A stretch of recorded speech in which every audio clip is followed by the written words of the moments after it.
Hoy en el estudio de Despierta, ya se lo habíamos anunciado, Marcelo Ebrard, futuro canciller en el gobierno de López Obrador. Hola, muchas gracias por venir. Gracias a ti por la invitación. Un Muy saludo buenos días a todas y a todos. ¿Qué fue de Marcelo Ebrard después de que fue jefe de gobierno de la Ciudad de México? Bueno, estuve en la ONU, como sabes, hicimos una red de ciudades para que las ciudades sean más seguras. Después finalmente estuve en California y con las comunidades hispanas para organizarse mejor respecto a su participación política en Estados Unidos. Entonces estuve en ese periodo 2015-2017 en esas dos tareas.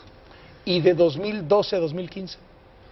También estuve, pues hicimos varias cosas con la Organización de Naciones Unidas y con la Acción Climática, y después estuve en México compitiendo por reformar el PRD. Decía yo que el PRD debía reformarse, te recordarás, no firmar el Pacto por México, etcétera.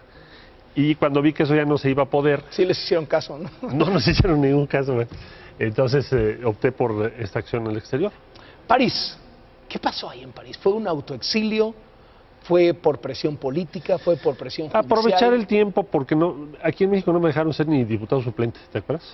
Me registré como candidato a diputado. Dije, bueno, candidato a diputado suplente, y ni eso se me permitió. Entonces dije, bueno, pues no hay espacios políticos en México, entonces aprovecho mi tiempo en esas tareas. ¿Se sintió perseguido Marcelo Ebrard? Sí, hubo mucho infundio, mucha calumnia, mucha hostilidad de ambos gobiernos, de DF y nacional, pero pues aquí estamos. O sea, no tenían fundamento todas esas ofensivas, porque si las hubiesen tenido no estaríamos hablando tú y yo aquí. Se salpicó el tema de Marcelo Ebrard con el de la línea 12. Se decía Marcelo Ebrard tuvo corrupción en la línea 12, pero nunca presentaron ninguna pues ya ves, denuncia formal, ¿no? No, y aparte me han perdido todas las que presentaron contra otros funcionarios. Pero además son los mismos trenes y es la misma línea la que está funcionando. Entonces ese será un tema. Ahora estaba yo viendo que quien quedó al frente del gobierno del DF incluso sugiere que se amplíe, porque ha sido muy buena. Tienen más de 500,000 de pasajeros al día. ¿Quién fue? ¿Fue Peña Nieto o fue Mancera? Yo creo que el promotor fue Mancera. ¿Por qué? Habrá que preguntarle a él. A lo mejor porque quería ser candidato en el 18, ¿no? Acabó de senador ahora. Pero a ver, eran colaboradores desde hace mucho tiempo, pues participaron en el gobierno de López Obrador, luego Mancera era hombre de confianza de Ebrard. Hay gente que cree que destruyendo a los demás te va a ir bien, que lo que tienes que hacer es calumniar o destruir a tus adversarios. Yo creo que es una mala idea. Y es una mala idea no solo por lo que estamos viendo ahora en mi caso, sino que en general es muy costoso, porque pierdes los avances que has tenido o destruyes iniciativas que valen la pena. Hay que competir con los demás, pero no tienes por qué tratar de destruir a toda costa a quien te compite, ¿no? Es una mala idea.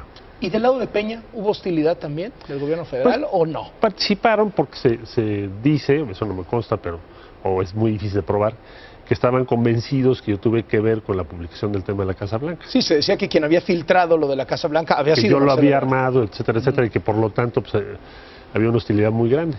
Al paso del tiempo pues queda claro que eso es una investigación periodística que no tuve yo nada que ver. ¿Con qué dinero se sostuvo Marcelo Ebrard? Porque hubo también muchas críticas en ese sentido. Dicen, lleva una vida de lujo en París. Mentira, sacaron un día una foto que estaba yo en un hotel desayunando y que dijeron que vivía yo ahí. Falso, yo nunca viví en ningún hotel, estuve en un departamento que me rentó un amigo mío que tiene 70 metros cuadrados, porque en París así son los espacios que ocupas. ¿Y yo viví de qué? De mis ingresos trabajando en la Organización de Naciones Unidas, de mis ingresos dando pláticas que me pagaban del orden de $3,000 por ahí. Y después en California fui contratado como consultor. Entonces mi tren de vida es muy explicable en ese sentido. ¿No quería venir Marcelo Ebrard a México? O sea, ¿tenía miedo de venir porque lo fueran a arrestar o había esa amenaza, pendía esa amenaza? No tenía yo una idea penal, sino más bien decir, ¿qué caso tiene? A ver, si te están organizando todos los instrumentos que tienen para que no puedas ser ni siquiera candidato a diputado suplente, pues no pierdas el tiempo. Aprovecha tu tiempo en otras cosas. Y en noviembre del 17 regresé a México, ya que terminé mi contrato que te decía yo, y busqué a Andrés Manuel y le dije, oye, pues yo quiero participar y ayudarte en el frente que tú me digas, en el espacio que tú me digas. ¿El contrato era con la ONU? No. Allá era con las organizaciones hispanas, en California. Muy bien. Y entonces llega Marcelo Ebrard, habla con Andrés Manuel y le dice, quiero sumarme. Sí. Y López Obrador dice... Y él me dice, bueno, pues ayúdame en el tema electoral. ¿Hubo algo ahí con Hillary Clinton antes?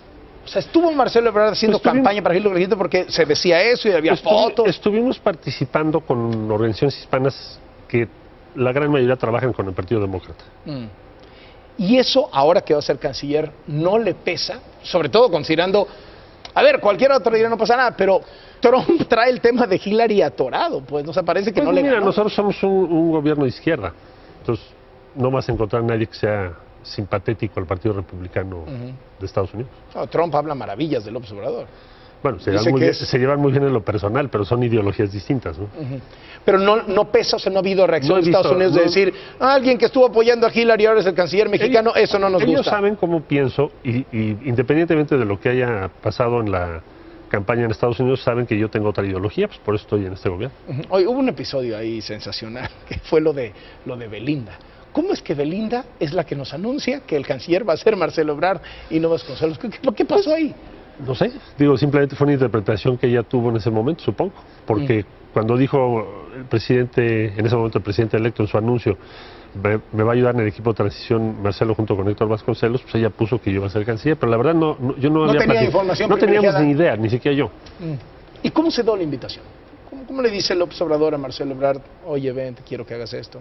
Bueno, pues me habló un día y me dijo, oye, ¿por qué no me ayudas? Este es un frente hoy en día pues importante para mí, me gustaría que participaras. Héctor se va a hacer cargo de la Comisión de Relaciones Exteriores en el Senado porque resultó electo y creo que ustedes pueden hacer un buen binomio porque pues, el Senado es tu interlocutor preferencial.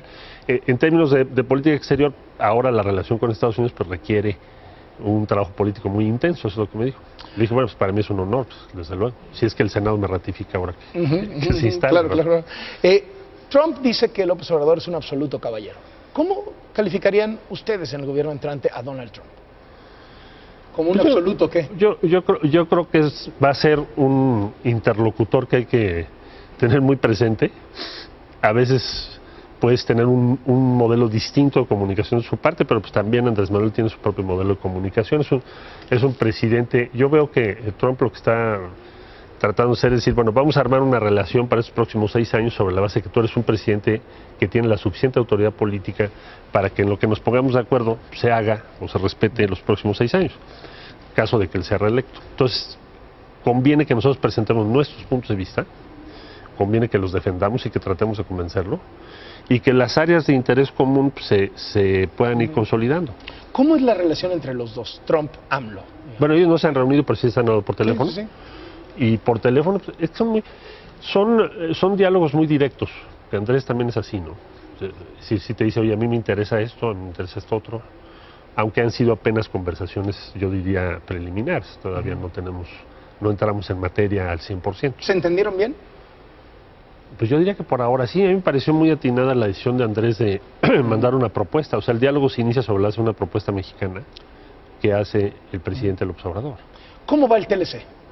Desde el punto de vista del gobierno entrante. Van avanzando, nosotros tenemos, como sabes, a CEA de allá como observador, en fin, con la intención de estar informados o enterados de cómo van.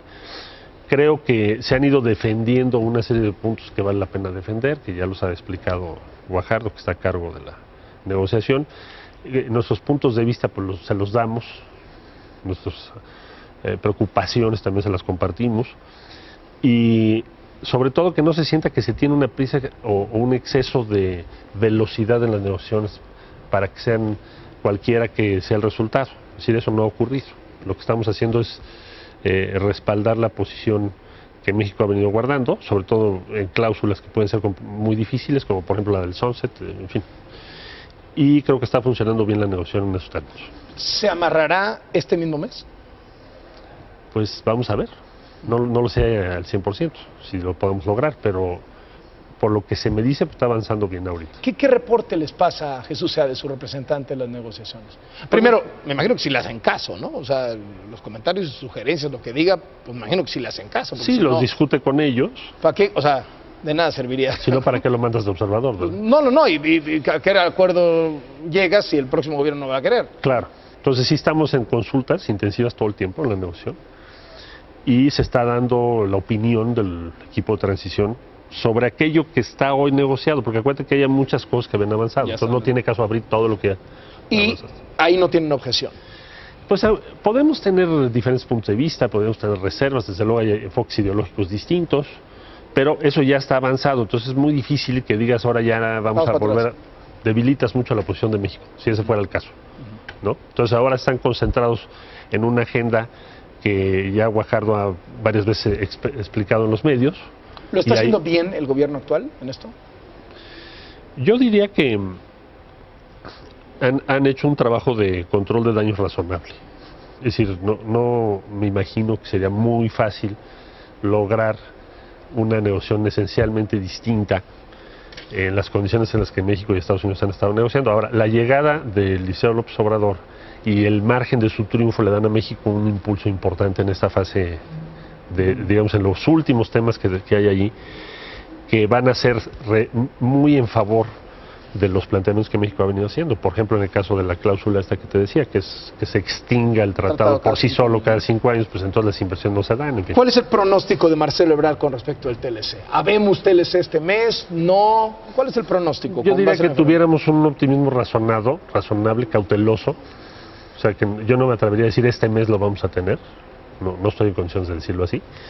Pero sí estamos avanzando en una posición más o menos compacta desde el punto de vista de los intereses de México. Entonces creo que sí se podrá firmar, pero no sé si en este mes.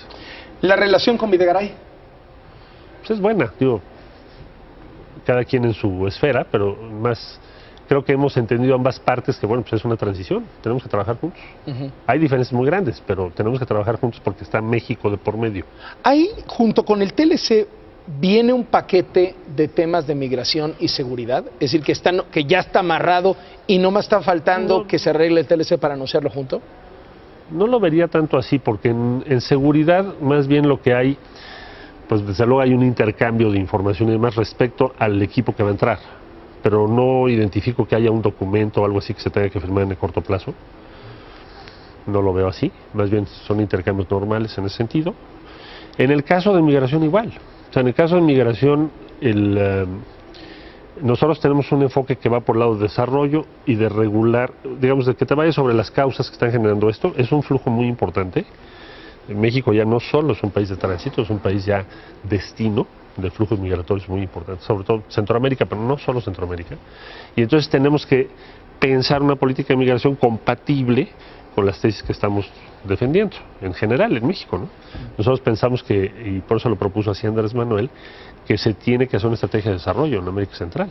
La política de simplemente decirles ustedes son ilegales, pues no está funcionando. O sea, no está funcionando que el flujo crece cada año. Pero vaya, no hay un documento, un acuerdo o algo así que se tenga que firmar en el corto plazo. No que venga en paquete. No lo veo así. Ahora, la impresión un poco es que la administración López Obrador quiere que le dejen este asunto resuelto antes de tomar posesión. Es decir, ¿el tratado? El tratado, el TLC. Pues no es que lo dejen resuelto, es que la administración actual quería firmarlo, supongo, antes del proceso electoral, y entonces se avanzó mucho. Y ahora el tramo que te falta no tiene mucho sentido que nosotros lo pospongamos. Es decir, salvo o sea, que ustedes prefieren que lo arregle, que no lo hereden. Pues salvo que hubiese una diferencia sustancial, que dijeras, bueno, vaya, si así fuere, pues entonces lo vemos ya después, lo vemos después de diciembre, en enero, ¿no? Le va a tocar a Marcelo Ebrard como canciller, si lo ratifica el Senado, que no se espera mayor bronca, pues tiene mayoría morena en el Senado, lidiar con los temas de Venezuela y Nicaragua. México ha tenido una posición muy activa últimamente de reclamo al gobierno de Venezuela y reclamo al gobierno de Nicaragua. ¿Va a cambiar esa posición? Yo creo que México lo que debe hacer, en ese caso y en otros, es preservar su capacidad de poder intermediar y facilitar el diálogo. Es decir, si tú ves nuestros principios de política exterior, estamos en favor de la solución pacífica de los conflictos. Entonces, la pregunta es, pues sí hemos firmado y apoyado todo, ¿y en qué ha cambiado la situación de esos dos países? Se sigue agravando. Entonces, lo que nosotros tenemos que hacer es recuperar lo que ha sido la tradición mexicana, por ejemplo, el Grupo Contador en Centroamérica, donde México jugó un papel muy relevante, donde había conflictos muy serios, y tenía una autoridad y una capacidad de interlocución con ambos bandos. Si nosotros simplemente lo que hacemos es firmar boletines, pues, ¿qué cambio vas a hacer? Nicolás Maduro es un dictador. Pues yo no me atrevería a catalogar a un mandatario extranjero, ¿no? Porque eso ya es como un adjetivo, como tampoco me gustaría que lo hicieran respecto a México. ¿Y Daniel Ortega? Yo puedo tener una opinión y decirte, oye, nosotros vamos a estar siempre a favor, obviamente, de derechos humanos, de las libertades, Pero lo que no voy a hacer es estar catalogando a los gobiernos de acuerdo a mis preferencias o a las preferencias del gobierno entrante. Lo que queremos hacer es ser, si vamos a participar en el ámbito internacional, sobre todo en América Latina y Centroamérica, es que seamos realmente útiles. A ver, que podamos ser, por ejemplo, mediadores. México es un jugador muy importante que muchas veces ni siquiera los mexicanos somos conscientes del tamaño de jugador que somos hoy no hay mediador, en la escena internacional. Hoy no hay mediador en muchas cosas y lo hemos sido históricamente. ¿México querría ser mediador en la crisis de Venezuela? México, no es que queramos, México debe mantener su prestigio y su capacidad de interlocución para que en el caso de que participemos, porque no lo sabemos ni nos interesa por sí participar, pero si se llegara a dar el caso, podamos hacerlo y facilitar la solución pacífica de los conflictos que se den. Tanto en Venezuela como en Nicaragua. En cualquier lado. El Bester Gordillo, ¿sigue teniendo Marcelo Ebrard muy buena relación con ella? ¿Cómo se llevan bien? ¿Han hablado después de su liberación? No la he visto, pero siempre hemos tenido buena relación. ¿Se han contactado después de que se decretó su libertad total? No todavía. ¿En campaña? ¿Durante la campaña? Tampoco estuve viendo gente que participó con ella, eso sí, en muchos estados, pero yo diría que la mayor parte del magisterio evidentemente respaldó la opción que representa López Obrador.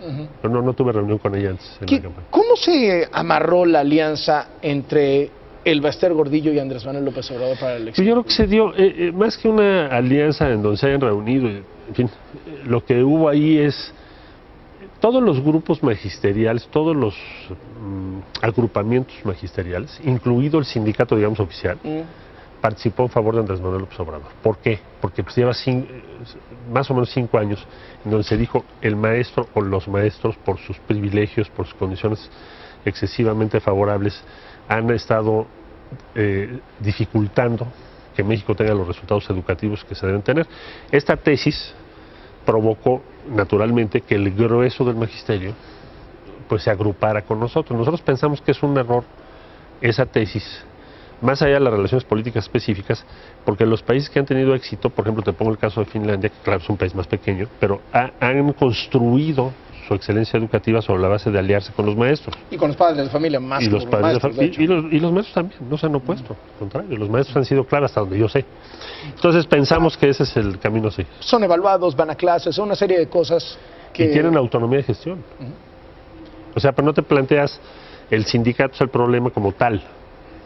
Bueno, pero en fin, eso provocó que hubiese una coincidencia muy grande. Pero a ver, ¿hubo una alianza política entre el grupo del Bester Gordillo y Andrés Manuel López Obrador y su grupo? Pues yo no he participado en eso, no sé si la hubo, no estoy con la información. ¿Cómo se imagina Marcelo Ebrard, que ha tenido históricamente buena relación con el Bester Gordillo, el papel del Bester en el próximo gobierno? No creo que forme parte del gobierno. ¿Regresará al sindicato? Eso es difícil saberlo porque depende de los equilibrios que el propio sindicato tenga, ¿no? No es algo que el gobierno esté en posibilidades de ofrecerle a nadie. No, pero ahora, sí incide. Y más un hombre de poder como López Obrador y más con el 53%. Si tú ves la reforma laboral, que ahora seguramente es una de las primeras que se va a regular en las leyes secundarias, eso va a ser una... Va a haber cambios mayúsculos que van a llevar a un cambio muy grande en los sindicatos, empezando por el propio sindicato magisterial. ¿Regresará el Bester a ser un factor tan importante de poder en la educación en México? Es difícil saberlo, es muy difícil suponer que puedes regresar a otras épocas, ¿no? Va a haber cambios muy grandes en la ley, hay cambios en el equilibrio político, vamos a ver, es una especulación. ¿Tendría inconveniente el gobierno entrante en que lo hiciera? O sea, le mandaría el mensaje del Bester de no te metas el Bester, o no, pues, si se quiere meter, que se meta. Eso no lo sabría a ciencia cierta, porque no creo que el gobierno entrante esté en la idea de decir tú no participes y tú sí. Creo que va a haber un cambio en eso, va a ser un juego más libre, hasta donde yo alcanzo a ver.